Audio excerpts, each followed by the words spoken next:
नमस्कार दोस्तों, मैं हेमंत कुमार स्वागत करता हूं आपके अपने YouTube चैनल साहित्य 24 में। तो दोस्तों, पिछले कुछ वीडियो में हमने देखा जो यूजीसी नेट का जो सिलेबस है, उसमें हमने फर्स्ट पेपर क्लियर कर लिया था। फर्स्ट पेपर का जो सिलेबस था उसके बारे में जानकारी प्राप्त कर ली थी। आज उसी क्रम को आगे बढ़ाते हुए हम भूगोल विषय के जो सेकंड पेपर है, जो 100 नंबर का आता है, जो भूगोल विषय को लेकर के है, उसके बारे में जानकारी प्राप्त करेंगे कि उसमें क्या क्या टॉपिक हैं, क्या क्या ऐड हुआ है, क्या क्या हटा है, क्या क्या जुड़ा है नया, उसके बारे में हम जानने की कोशिश करेंगे। तो दोस्तों, ये जो सिलेबस मैं आपको बता रहा हूँ, यह बिल्कुल नया है, यूजीसी के साइट से डाउनलोड किया हुआ है। उसको उसी पीडीएफ में डाउनलोड किया गया है तथा उसका हिंदी रूपांतरण करके मैं आपको समझाने की कोशिश कर रहा हूँ। तो चलिए दोस्तों, शुरुआत करते हैं ज्योग्राफी के सिलेबस के बारे में। तो सबसे पहले बात करें, ज्योग्राफी का जो कोड है वो है 80। ठीक है। इसकी जो प्रथम इकाई है उसमें भूआकृति विज्ञान के बारे में बताया गया है। ठीक है, आप जानते हैं भूआकृति विज्ञान। दूसरी जो इकाई है उसमें जलवायु विज्ञान शास्त्र के बारे में अध्ययन। तीसरी इकाई में समुद्री विज्ञान इकाई। चौथी इकाई जो है, यूनिट है, वो है पर्यावरण भूगोल को लेकर के। पांचवी जो यूनिट है, जनसंख्या और बस्ती भूगोल को लेकर के। छठी यूनिट आर्थिक गतिविधियों और क्षेत्रीय विकास का भूगोल को लेकर के। सांस्कृतिक, सामाजिक और राजनीतिक भूगोल को लेकर के इसकी जो सातवीं इकाई है वह है, आठवीं है भूगोल विचार। और भूगोल विचार और नौवीं इकाई है दोस्तों, वो है भौतिक तकनीकी तकनीकें। ठीक है, और 10वीं इकाई है वो है भारत का भूगोल को लेकर के। तो ये 10 इकाइयां हैं जिसमें बांटा गया है। इनके बारे में हम डिटेल से चर्चा करेंगे। तो जो पहली इकाई के बारे में अध्ययन करते हैं, सबसे पहले जानते हैं पहली इकाई क्या है। यूनिट एक। यूनिट एक में सबसे पहले क्या है, भू आकृतिक विज्ञान, महाद्वीपीय बहाव, प्लेट, टेक्सटोनिक्स, अंतरजातीय और बहिर्जातीय बल के बारे में जानकारी है। ठीक है, अनाच्छादन और अपक्षय, भू आकृति चक्र, डेविस और पेंक। ठीक है, सिर्फ इसके बारे में है, डेविस और पेंक। सिद्धांत और ढलान, विकास की प्रक्रिया। ठीक है, ये है पृथ्वी की हलचलें जैसे कि भूकंपीयता, वलन, भ्रंश और ज्वालामुखीयता। ठीक है, इसके बारे में भू आकृति की घटना और भू आकृति संबंधी खतरों के कारण, जैसे भूकंप हो गया, ज्वालामुखी हो गया, भूस्खलन हो गया, और भी इसमें जैसे हिमस्खलन हो गया, ये है इसके बारे में। ठीक है, ये हो गया फर्स्ट यूनिट को लेकर के। और आगे बढ़ते हैं तो यूनिट नंबर 2 आता है। उस यूनिट नंबर 2 में क्या बताया गया है, यूनिट नंबर 2 है वह है जलवायु विज्ञान शास्त्र को लेकर के। आपको मैंने पहले ही बता दिया था, इसमें वायुमंडल की संरचना है। इसके बाद में सूर्य तप है, वायुमंडल की संरचना और सूर्य तप। ठीक है, सूर्य ताप है, ये तप नहीं है। पृथ्वी का ताप बजट है, तापमान, दबाव और हवाएं, वायुमंडलीय परिसंचरण जैसे वायु राशियां हो गया, वाताग्र हो गया, और ऊपरी वायु परिसंचरण, चक्रवात, प्रति चक्रवात हो गए इसके बारे में। उष्ण कटिबंधीय और शीतोष्ण कटिबंधीय जो चक्रवात है ना, वो चक्रवात और प्रति चक्रवात के बारे में बताया गया है, उष्ण कटिबंधीय और शीतोष्णीय चक्रवात। इसके बाद में जलवायु, कोपेन और थॉर्नथवेट का वर्गीकरण। थॉर्नथवेट और कोपेन के वर्गीकरण से एक क्वेश्चन हमेशा पूछा जाता है, और जो ये यूजीसी नेट वाला है इसमें 2 क्वेश्चन भी आ जाते हैं। ठीक है, दोनों अलग अलग विद्वानों के अनुसार। ईएनएसओ घटनाएं जैसे एल नीनो, ला लीनो और दक्षिणी दोलन जो है उसके बारे में। मौसम संबंधी खतरे और आपदाएं जैसे चक्रवात हो गया, तूफान हो गया, बवंडर हो गया, ओलावृष्टि हो गया। गर्मी और शीत लहरें, मतलब गर्म और शीत लहरें, जैसे कि गर्मी और शीत लहरें नहीं है ये, सॉरी, ये थोड़ा प्रिंटिंग मिस्टेक है। यहाँ पे गर्म और शीत लहरें जो है ना, अनेक तटों पर जो अलग अलग चलती हैं उनके बारे में बताया गया है। ठीक है, इसके बाद में सूखा और बादलों का फटना, वो हिमानी झील विस्फोट, GLOF, ये तो आप जानते ही हैं। ज्वालामुखी परिवर्तन, साक्ष्य और अतीत में जलवायु परिवर्तन के कारण वैश्विक जलवायु पर मानव का जो प्रभाव है वो। ठीक है, ये यूनिट 2 को लेकर के है। थोड़ा और आगे बढ़ते हैं यूनिट 3 के ऊपर। तो यूनिट 3 में क्या है, ओशियनोग्राफी, महासागरों की राहत, महासागरों की राहत संरचना। ठीक है, सबसे मेन बात है इसमें तापमान है महासागरों के बारे में, घनत्व और लवणता है, परिसंचरण है, गर्म और ठंडी धाराएं जैसे लहरें हैं, ज्वार है, ज्वार भाटा जो बोलते हैं वो, समुद्र स्तर में परिवर्तन है, खतरे इसके सुनामी और चक्रवात जो महत्वपूर्ण है। ये महासागरों के बारे में इसके ऊपर की गई है, ठीक है भाई। ये है यूनिट नंबर 3, ठीक है। इसके बाद में यूनिट नंबर 4 जो है वो है पर्यावरण का भूगोल घटक, ठीक है। इसमें पारिस्थितिकी तंत्र में भौगोलिक वर्गीकरण जो है ना पारिस्थितिकी तंत्र का वो, और मानव की पारिस्थितिकी जैसे कार्य हो गया, मानव की पारिस्थिति में कार्य, ट्रॉफिक स्तर जो मतलब ऊर्जा प्रवाह, चक्र में देखो भू रासायनिक और कार्बन, नाइट्रोजन और ऑक्सीजन के बारे में। इसके बाद में खाद्य श्रृंखला, खाद्य वेब और पारिस्थितिकी पिरामिड, ठीक है, यह मुख्य है। मानव संपर्क और प्रभाव भी है इसमें। पर्यावरणीय नैतिकता और गहरी परिस्थितिकी, ये देखो पर्यावरण में जो नैतिकता है उसके बारे में इसके ऊपर विशेष टिप्पणी की गई, ये अलग से जोड़ा गया पॉइंट है आपकी बार का। पर्यावरणीय खतरे और आपदाएं जैसे ग्लोबल वार्मिंग हो गया, शहरी ताप हो गया, शहरी ताप द्वीप, ठीक है, वो हो गया। इसके बाद में वायुमंडलीय प्रदूषण हो गया, जल प्रदूषण हो गया और भूमि क्षरण हो गया। देखो भूमि क्षरण के बारे में इसमें अलग से जोड़ा गया है ये टॉपिक, जो मतलब जैसे झीलों के द्वारा, नदियों के द्वारा जो अपरदित होता है उसके बारे में, ठीक है। राष्ट्रीय कार्यक्रम और नीतियां, ठीक है, कानूनी रूपरेखा, जो राष्ट्रीय कार्यक्रम चल रहे हैं वर्तमान में इसके परिस्थिति को लेकर के, पर्यावरण को लेकर के, उसके ऊपर कानूनी रूपरेखा जिसमें कानून, कौन कौन से कानून पारित हुए हैं उसके बारे में। पर्यावरण नीति, अंतरराष्ट्रीय संधियों के बारे में आपने पढ़ाई है भाई, ज्योग्राफी के स्टूडेंट हो तो इतना तो जानते ही। अंतरराष्ट्रीय कार्यक्रम और नीतियां जैसे ब्रूडेट लैंड आयोग जो है, क्योटो प्रोटोकॉल, एजेंडा 21, सतत विकास लक्ष्य और पेरिस समझौता जो मुख्य है। इसमें सिर्फ ये नीतियां है नहीं, कार्यक्रम, अंतरराष्ट्रीय कार्यक्रम, इसमें सिर्फ ये बताया गया है ब्रूडेट लैंड आयोग, ठीक है। उसके बाद में क्योटो प्रोटोकॉल, ठीक है, एजेंडा 21 और सतत विकास लक्ष्य जो पेरिस समझौता। बढ़ते हैं तो यूनिट नंबर 5, ठीक है। इसमें क्या है, जनसंख्या, माफ कीजिएगा 1 मिनट, जनसंख्या और बस्ती भूगोल, जनसंख्या डेटा के स्रोत जो जनगणना, नमूना सर्वेक्षण और महत्वपूर्ण आंकड़े जो जनगणना के ऊपर आधारित हैं, वो जो 2011 वाली है ना उसी के ऊपर है भाई, ठीक है, उसके अंदर कोई चेंज नहीं है। विश्वसनीयता और त्रुटियां, ठीक है, इसकी विश्व जनसंख्या विवरण, ये तो है भाई जनसंख्या और घनत्व में उपाय, पैटर्न और निर्धारक, ठीक है। विश्व जनसंख्या वृद्धि जिसमें प्रागैतिहासिक से आधुनिक काल तक की दी गई है, विश्व जनसंख्या वृद्धि, ठीक है। इसमें जनसांख्यिकी संक्रमण, जनसंख्या वृद्धि के सिद्धांत जैसे मॉल्थस का है, सेडलर का है और रिकार्डो का है, ठीक है, ये इसके ऊपर बताया गया है, इसमें बताया गया है, ठीक है। और आगे इसमें देखो मैं बता देता हूं, रिकॉर्डर। इसके बाद में प्रजनन क्षमता है उसके बारे में, और मृत्यु दर विश्लेषण और प्रजनन क्षमता जिसका सूचकांक, निर्धारक और दुनिया पैटर्न, जो पूरा का पूरा जो विश्व पैटर्न है ना उसके ऊपर आधारित है। प्रवासन प्रकार, जो प्रवास का जो प्रकार है, प्रवासन जिसमें जनसंख्या में वृद्धि कम होती है, वृद्धि होती है और वृद्धि दर बढ़ती है, वृद्धि दर गिरती है, जिसमें मुख्य कारण प्रवास को माना गया है, जैसे प्रकार, उसके कारण, उसका परिणाम और मॉडल है उससे संबंधित। जनसंख्या संरचना की विशेषताओं में क्या है, आयु है, लिंग है, ग्रामीण शहरी दोनों, ये व्यावसायिक संरचना और शैक्षिक स्तर वाली जो संरचना है उसके ऊपर आजकल महत्वपूर्ण ध्यान दिया गया है, बहुत विशेष ध्यान से उसको मतलब समझा जाता है, ठीक है। तो शैक्षिक स्तर वाला ज्यादा इंपॉर्टेंट है, ठीक है, कहने का मतलब यह है। विकसित और विकासशील देशों में जनसंख्या नीतियां, ठीक है। बस्ती भूगोल, ग्रामीण बस्तियां जैसे प्रकार, पैटर्न और विवरण, ठीक है। इसके आगे और बढ़ते हैं हम, इसके आगे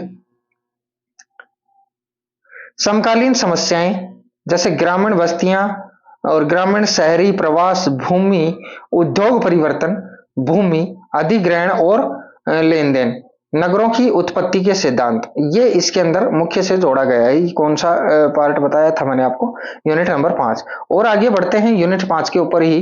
तो यूनिट 5 थोड़ा सा हमारा क्या है, बड़ा है, ठीक है। लेन देन, नगरों की उत्पत्ति के सिद्धांत, देखो नगरों की उत्पत्ति के सिद्धांत। उसके बाद में गार्डन चाइल्ड, हेनरी पिरेन और लुइस ममफोर्ड के अनुसार है ये जो नगरों की उत्पत्ति के सिद्धांत हैं, इसको लेकर के विकसित और शहरीकरण की विशेषताएं, जैसे विकसित भारत में शहरीकरण की विशेषताएं हैं उसके ऊपर, और प्रक्रियाएं विकासशील देश, ठीक है, प्रक्रियाएं जैसे विकासशील देश की जो प्रक्रियाएं हैं उसके बारे में, जैसे शहरी विकास के कारक हो गए, शहरीकरण की प्रवृत्तियां, आकार, शहरी क्षेत्रों की संरचना और कार्य जो महत्वपूर्ण है वो बता रहा हूं। शहरी प्रणाली, प्राइमेट शहर का कानून और रैंक, ठीक है, आकार नियम, ठीक है, इसको जोड़ा गया है। केंद्रीय स्थान सिद्धांत, ठीक है, क्रिस्टॉलर और लॉस के अनुसार, क्रिस्टॉलर और लॉस के अनुसार जो इनके सिद्धांत है वो, ठीक है। इसके बाद में क्रिस्टॉलर और लॉस के अनुसार सिद्धांत हो गए। इसके बाद में है आंतरिक शहर की संरचना, शहरी भूमि उपयोग में मॉडल, शहरी भूमि उपयोगी में मॉडल, जो बर्गेस के अनुसार है, हैरिस के अनुसार है, उलमैन और हॉल्ट के अनुसार है, ठीक है। इसके बाद में मेगा सिटीज, ग्लोबल सिटीज और एज सिटीज की अवधारणा है, ठीक है। ये जो मतलब इंग्लिश विंडो है उसके अनुसार ही लिया गया है, ठीक है। और बदल रही है शहरी रूप, इसमें जो अवधारणाओं के अनुसार जो शहरी रूप है उसके ऊपर परिनगरीय क्षेत्र, ग्रामीण शहरी सीमांत, ठीक है, उसमें, और उपनगरीय रिंग और उपग्रह कस्बे, ठीक है। इसमें शहर में सामाजिक अलगाव, शहरी सामाजिक क्षेत्र विश्लेषण, अभिव्यक्ति, शहर में गरीबी, देखो ये मिलन बस्तियां है ना, मलिन बस्तियां जिसमें औपचारिक क्षेत्र में वृद्धि को लिया गया है, इसमें अपराध और सामाजिक बहिष्कार को इसमें ऐड किया गया है, ठीक है भाई। ये जो इसमें जो मुख्य बिंदु वापस से ऐड किए गए हैं उसके बारे में बता रहा हूँ, ठीक है।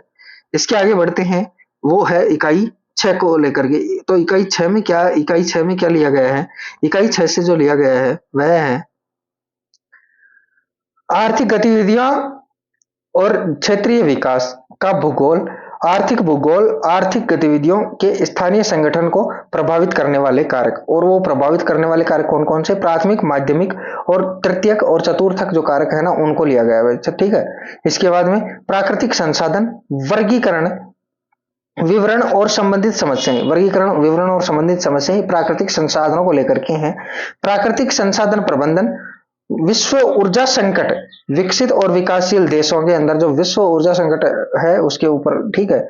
कृषि भूगोल, भूमि क्षमता वर्गीकरण और भूमि उपयोग योजना, ठीक है। फसल पैटर्न, जैसे तकनीकी फसलें संयोजन क्षेत्र, जैसे बुनकर हो गया, दोई हो गया और रिफिउल्लाह हो गया, ठीक है। फसल का चित्रण किया गया है इसमें, विविधीकरण, ठीक है। वॉन थेनेन का भूमि उपयोग योजना का मॉडल है वो इसमें ऐड किया गया है नया, ठीक है।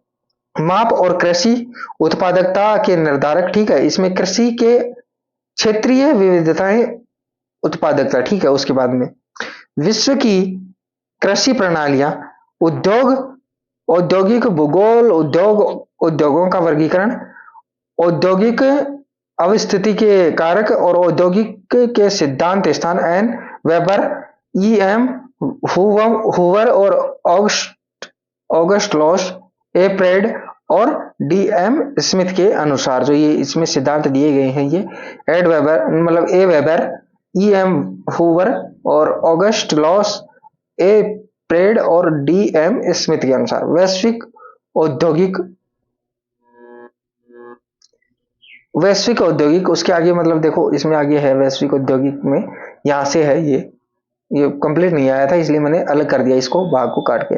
वैश्विक औद्योगिक क्षेत्र, ठीक है, विनिर्माण क्षेत्र एवं वैश्वीकरण का प्रभाव, ठीक है। ये कम विकसित देश, वैश्वीकरण के प्रभाव से जो कम विकसित देश हैं उसके ऊपर, ठीक है।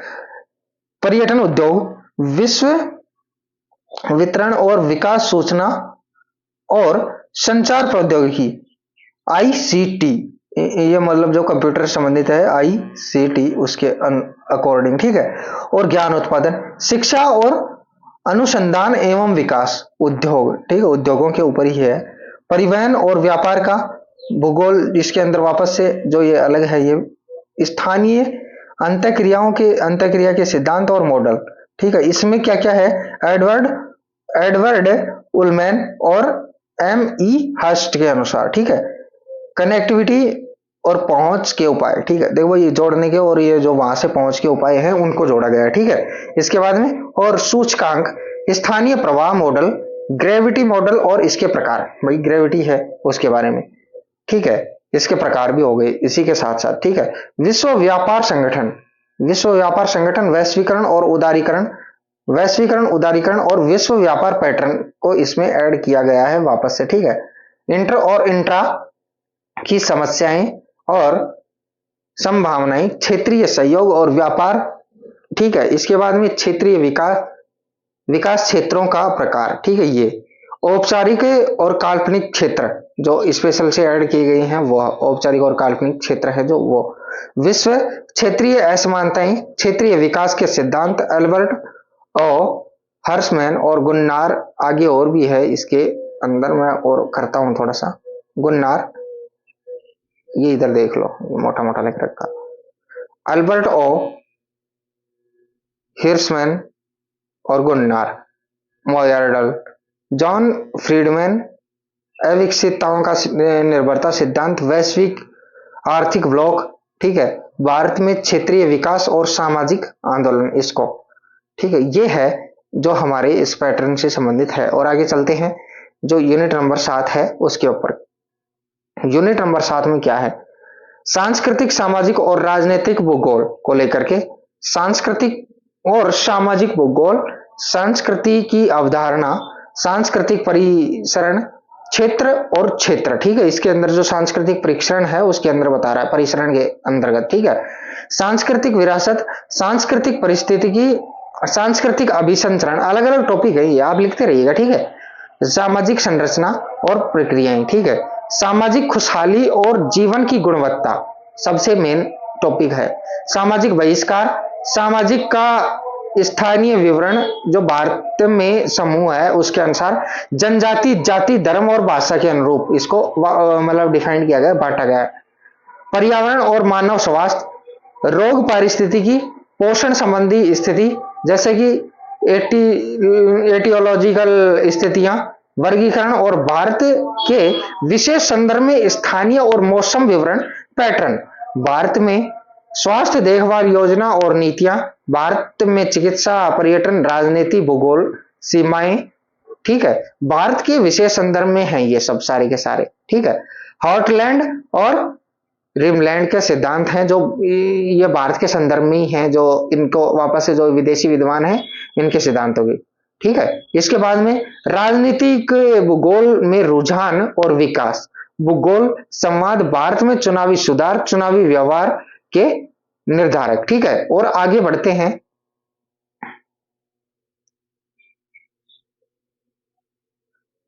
चुनावी व्यवहार के निर्धारक, ठीक है, यहां तक हमने कर लिया था, देखो, है ना, ये है। फिर इसके बाद में जलवायु परिवर्तन की भू राजनीति, ठीक है, जलवायु परिवर्तन वाली।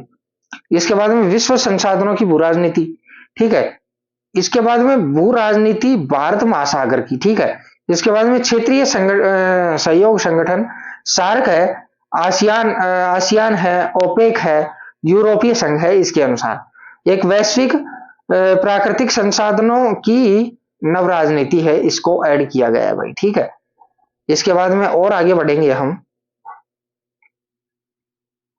वो है इकाई 8, ठीक है, माफ कीजिएगा, इकाई जो 8 है उसमें है भौगोलिक विचारक ग्रीक, ठीक है, सबसे मेन बात, भौगोलिक जो विचारक है ग्रीक है उनके अनुसार। इसके बाद में रोमन, अरब, चीनी और भारतीय विद्वानों का योगदान इसमें क्या क्या रहा, ठीक है। भूगोल वेताओं में क्या है, बर्नहॉर्ड्स है, इसके बाद में वेरिनिस है, इमेनुअल कॉट है और अलेक्जेंडर वॉन है, हेम्बोल्ट है और कार्ल रिटर है, ठीक है। इसके बाद में सेफर और हॉर्ट सॉर्ड है।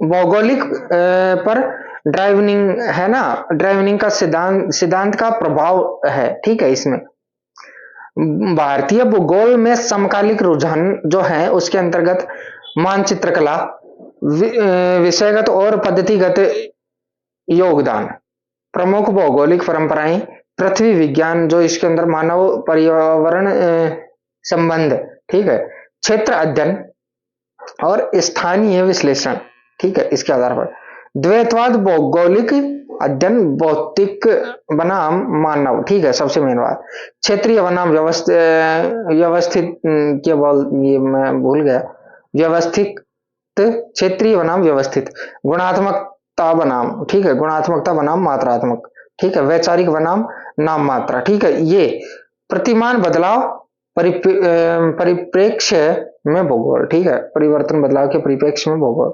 इसके में अंदर क्या है, प्रत्यक्षवाद, व्यवहारवाद, मानववाद, संरचनावाद, नारीवाद और उत्तर आधुनिकतावाद, इसको जोड़ा गया भाई, जो 8वीं यूनिट है आपकी उसमें, ठीक है। उसके आगे बढ़ते हैं 9वीं यूनिट की ओर। तो ये 9वीं यूनिट जो है हमारी उससे रिलेटेड क्या है, भौतिक तकनीकें हैं, भौतिक सूचना और डेटा के स्रोत हैं, स्थानीय और गैर स्थानीय स्तरों के ऊपर जो इसमें है, प्रकार मानचित्र, मानचित्र बनाने की तकनीक, कोरोप्लेथ, इसरीथमिक और डेसीमेट्रिक, ठीक है, कोरोक्रोमेट्रिक और फ्लो मैप्स, इसके अनुसार मैप्स पर डेटा प्रतिनिधित्व, पाई आरेख, बार आरेख और रेखा ग्राफ, जीआईएस डाटाबेस जो रेखापुंज और वेक्टर डेटा प्रारूप और विशेषता डेटा प्रारूप है, जिसके अंतर्गत जीआईएस के कार्य, ठीक है, रूपांतरण, संपादन और विश्लेषण, डिजिटल एलिवेशन और मॉडल जो डीईएम के रूप में जाना जाता है उसके ऊपर, ठीक है। इसके बाद में जो रेफरेंसिंग, समन्वय प्रणाली और मानचित्र प्रक्षेपण और डेटाम, ठीक है, जिसमें जीआईएस अनुप्रयोग, ठीक है, वो है उसके आधार पर। विषयगत कार्टोग्राफी, स्थानीय निर्णय समर्थन प्रणाली, रिमोट सेंसिंग की मूल बातें, विद्युत चुंबकीय स्पेक्ट्रम, सेंसर और प्लेटफॉर्म, रेजोल्यूशन, ठीक है, और प्रकार, रेजोल्यूशन और उसके प्रकार, ठीक है, वायु फोटो और सैटेलाइट छवि के तत्व, व्याख्या और फोटोग्रामेट्री, ठीक है, इसके अनुसार जो हवाई फोटोग्राफ के प्रकार है उसमें जो अलग से जोड़ा गया है, डिजिटल छवि प्रोसेसिंग, रिमोट सेंसिंग टेक्नोलॉजी और बिग डेटा शेयरिंग में विकास और भारत, ठीक है। इसके आगे और भी है, इसका ही जो बिंदु बच रहा है वो ये यहां तक है। देखो मैं आपको बता देता हूं कहां से हमने ये, देखो रिमोट सेंसिंग टेक्नोलॉजी और बिग डेटा शेयरिंग के विकास, शेयरिंग में विकास और भारत में प्राकृतिक संसाधन प्रबंधन है वो, जीपीएस घटकों में इसके अनुप्रयोग, अंतरिक्ष, जमीनी नियंत्रण और रिसीवर खंड और उसका अनुप्रयोग केंद्रीय प्रवृत्ति, फैलाव और असमानताओं के उपाय, ठीक है, नमूनाकरण का आधार पर, नमूनाकरण प्रक्रिया और परिकल्पना परीक्षण, ठीक है, जिसमें ची वर्ग परीक्षण है और टी वर्ग एनोवा है वो है इसमें लिया गया है, ठीक है।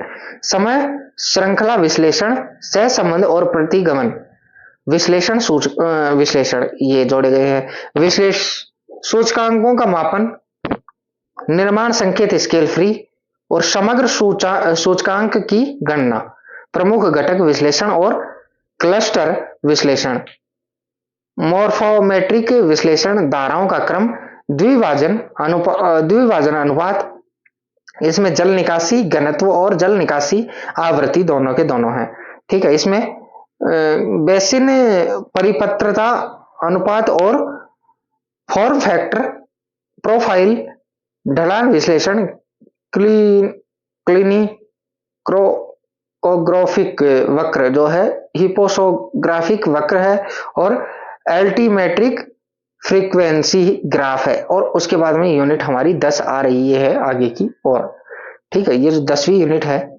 ये, इसमें क्या क्या 10वीं यूनिट से क्या क्या लिया गया है, इसमें भारत भूगोल से संबंधित है, भौतिक क्षेत्र और उनकी विशेषताएं, जल निकासी व्यवस्था हिमालय और प्रायद्वीप में, ठीक है, जलवायु, मौसम मौसम की विशेषताएं, जलवायु प्रभाव, भारतीय मानसून तंत्र और विशेषताएं, जेट स्ट्रीम और हिमालय क्रोस्फियर, ठीक है, इसके अनुसार लिया गया है। प्राकृतिक संसाधनों के प्रकार और वितरण, ठीक है, मिट्टी, वनस्पति, जल, खनिज और समुद्री संसाधनों को लिया गया है। जनसंख्या विशेषताएं, विवरण में स्थानीय पैटर्न को जोड़ा गया है। विकास और संरचना इसकी, जैसे ग्रामीण और शहरी, ठीक है, आयु, लिंग, व्यवसाय, शैक्षिक, जातीय और धार्मिक स्तर पर। जनसंख्या के निर्धारक, भारत में जनसंख्या नीतियां, कृषि उत्पादन, उत्पादकता और उपज, ठीक है, इसको जोड़ा गया है। प्रमुख खाद्य फसलें, प्रमुख फसल क्षेत्र, ठीक है, इसको जोड़ा गया है। इसके बाद में कृषि में क्षेत्रीय विविधताएं, विकास, पर्यावरण, तकनीकी एवं संस्थागत प्रभावित करने वाले कारक, इसके जो कारक है ना, वो तकनीकी और संस्थागत को प्रभावित करने वाले कारक हैं वो। भारतीय कृषि, जलवायु क्षेत्र और हरित क्रांति, खाद्य सुरक्षा और भोजन का अधिकार। आजादी के बाद में औद्योगिक, आगे और बढ़ते हैं, आगे और है औद्योगिक क्रांति, खाद्य सुरक्षा, भोजन का अधिकार। आजादी के बाद औद्योगिक विकास, औद्योगिक क्षेत्र और उनकी विशेषताएं। भारत में औद्योगिक नीतियां, विकास का पैटर्न एवं परिवहन नेटवर्क, रेल मार्ग, सड़क मार्ग और जल मार्ग, वायु मार्ग, ठीक है, और पाइपलाइन भी है भाई इसमें। आंतरिक और बाह्य व्यापार, प्रवृत्ति, संरचना और दिशा के रूप में, तीनों के रूप में, ठीक है। क्षेत्रीय, भारत में विकास योजना, वैश्वीकरण और भारतीय अर्थव्यवस्था पर इसका प्रभाव। भारत में प्राकृतिक आपदाएं जैसे भूकंप, सूखा, बाढ़, चक्रवात, सुनामी, हिमालय, ये उच्च भूमि खतरे और आपदाएं, इनको सभी को इसमें ऐड किया गया है, ठीक है। ये है हमारा जो नेट का जो सिलेबस है ज्योग्राफी का, वो कंप्लीट है। तो दोस्तों, ये जो मैंने सूचनाएं दी हैं, इसको आपने सुंदर सुंदर एक एक अक्षर में अच्छे से सजा के और इसको लिख लिया होगा। तो इसी के अकॉर्डिंग आपको तैयारी करनी है। और जो ये जो सिलेबस है, ये जो यूजीसी नेट की जो वेबसाइट है उसके ऊपर अपलोड किया गया है, लेकिन वो इंग्लिश वर्जन है, उसको मैंने हिंदी में कन्वर्ट करके और आपको बताने की कोशिश की है। तो दोस्तों, उम्मीद करता हूं मेरे द्वारा जो ये जानकारी दी गई है यह आपको समझ में आई होगी। और आप ऐसे ही कुछ महत्वपूर्ण जानकारियां प्राप्त करना चाहते हैं तो चैनल को लाइक करें, शेयर करें, सब्सक्राइब करें और बेल आइकन को जरूर दबाएं, ताकि आप मेरे द्वारा जो दी गई जानकारी जो है सिलेबस के अकॉर्डिंग है या फिर कोई एग्जाम से संबंधित जो जानकारी है वो आप तक पहुंच सके। दूसरी बात मैं ये बताना चाहूंगा, जो चैनल पर नए विजिट करते हैं वो लाइक और शेयर करें। लाइक शेयर करने से क्या होता है कि शेयर करने से तो मेरे भाई, जैसे हमारे जो मित्रों के पास में जो सूचनाएं पहुंचती हैं तो किसी का भला ही होता है, बुरा नहीं होता है। और जब आप किसी का भला करते हो तो भगवान आपका भला करता है। दूसरी बात, लाइक से क्या होता है कि हमें मोटिवेशन मिलता है, हम सोचते हैं कि और भी अच्छी चीजें इनको मुहैया करवा सके, ठीक है। तो दोस्तों, इसी क्रम में हम इस कक्षा को यहीं पे समाप्त करते हैं। जो ये सिलेबस था हमारा, ये हमने कंप्लीट किया है। आगे और ऐसे ही वीडियो के साथ में बने रहेंगे। तब तक के लिए धन्यवाद।